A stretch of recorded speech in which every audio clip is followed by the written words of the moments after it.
This is Dr. Marissa, also known as the Asian Oprah, thanks to my big brother, Dr. Michael Bernard Beckwith. And we are here live at Agape Revelation 2018. And as per usual, I get a sneak preview, or to bring you a sneak preview of who's talking tonight. And tonight, we saved the best for last. It is Dr. Joe Dispenza, my first time meeting him, and it won't be the last. So without further ado, how are you? I'm excellent. I'm happy to be here, happy to contribute, happy to serve. Great audience, and I'm excited. Beautiful. And I heard about your little accident from the movie film, Heel, that I saw this afternoon. Mm-hmm. And you came back from a pretty catastrophic bicycle accident where you got hit by a SUV, and you healed yourself. So my question is from that, did you have any doubt at all that entered in your mind in the 6 weeks of healing?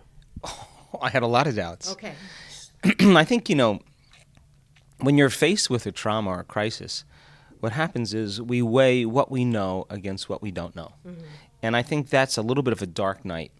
So for me, I just thought, look, if there's a possibility of me ending up in a wheelchair if this doesn't work, I'm willing to take that risk. Mm-hmm. Because I believed in the possibility that it could happen. Mm-hmm. But I think that doing the work, the inward work, in spite of the doubt, helps us to overcome our doubt a little bit more. Mm-hmm. Doing the work when we don't feel well, and doing it in spite of not feeling well, we overcome our bodies a little bit more. I think when we have fear for a potential outcome, and the fear is gripping us, and if we have the willingness to surrender to love more than we surrender to fear and do the work anyway, I think over time we begin to lower the volume to our doubt, to our fear, and to our pain or whatever. And I think that's how we begin to make strides. And so those 6.5 weeks of my own personal transformation was a dark night of the soul, because I think a dark night of the soul is when you realize that nobody has the answers to your problems or to your life but you, and it's up to you to make that choice. And so I think the one thing I did was I just persevered more than anything else. So your background, was it in, like your doctor, MD doctor? No, I started off as a chiropractor. Okay. Yeah, and then I went back to school for neuroscience. Yeah. Okay. So because there's a lot of people who follow your description just now of being in a lot of pain and being in a lot of despair, and I don't know if they necessarily make that bridge or the leap into, I can heal myself. So what do you say to people who don't believe?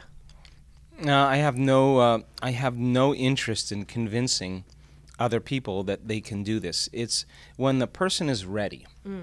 And it may be that they're tired of pharmaceuticals. It may be they're tired of living a life where they feel unhealthy.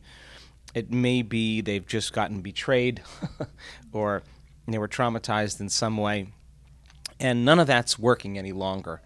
And something else starts to awaken in us. And I call that the moment of the soul. That's when the soul starts awakening and saying there's got to be more. Is there more? And we start seeking the answer to that question, and we start becoming more aware and look for things that we typically don't look for when we're asleep in a program. Right. And so I think that I just think that people, when they're ready, this work is not for everybody. And just like people who like disco, if you like disco and that's just your thing, do it. But other people outgrow it. And like when people start to outgrow certain things and they realize that they can predict an outcome or nothing's changing, something else awakens in them. And I think that's the awakening process.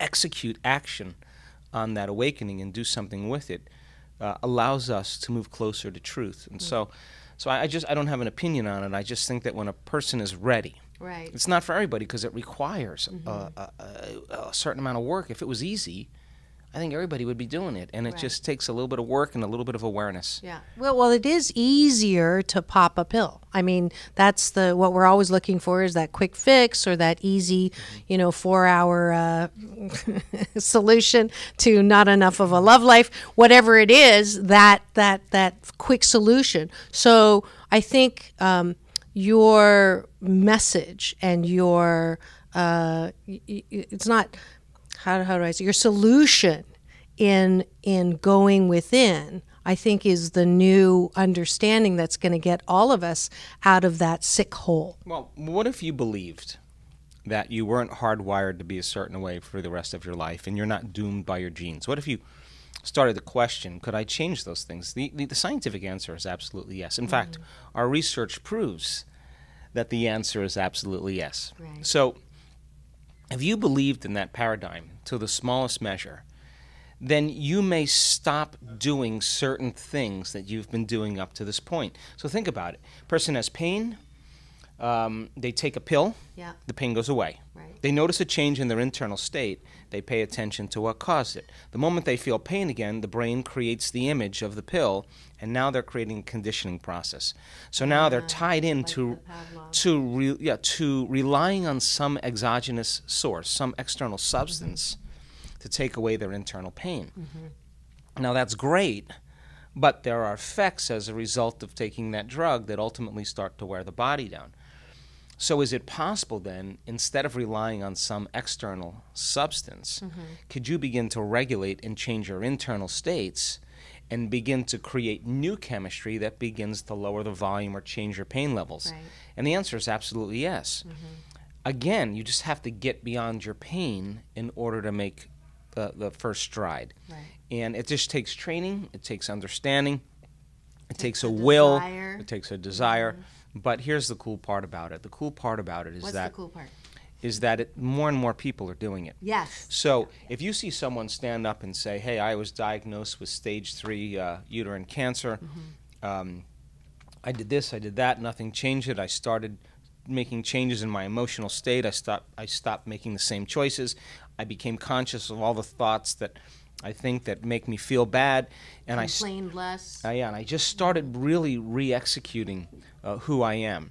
And then all of a sudden I noticed this went away and that went away, and as soon as I noticed what I was doing inside of me started producing an effect outside of me, I started doing more of it, and then they tell the story and they say, now I'm clear of stage 3 cancer. The person in the audience is looking at them going, doesn't look like a movie star, doesn't look like a vegetarian, doesn't look like, could be a heterosexual, doesn't have to be. Wow, she's not white, Wow, they start going, if that person can do it, Right. I can do it too. And I think evidence now, this is a time in history Yeah. where it's not enough to know. This is a time in history to know how. Right. And as a community of people start to emerge with a greater level of understanding, and it starts happening, it becomes like the 4-minute mile. Right. And we're starting to see that now, and that's what's so exciting to me. I mean, I live for that. I really do. Beautiful. Well, I'm getting the time message from the producer over there, and I just have to say, you have a whole contingent. This is my first time meeting you. I'm really glad to get to do that. In the lineage, we go way back, I think, but we're both very shy. But there's a whole contingency that came here just to see you from Alaska. Just so you know, I met them on the first day walking from my parking spot. And then for those of you who are in pain, or you know someone who is in pain who's had enough, and you really would like some nuggets tonight brought to you at Agape Revelation 2018, you can still get tickets, agaperevelation.com to stream, or just come on to Culver City if it's not requiring a plane ride. Love to see you here. Love to listen to you more. Thank you for stopping by the media room and our pink carpet over here. I'm Dr. Marissa. This is Dr. Joe Dispenza, and we will be seeing you very soon. And it's all about balance. You ready? Peace in and peace out. Inner peace leads to world peace. That's my thing. And we're out.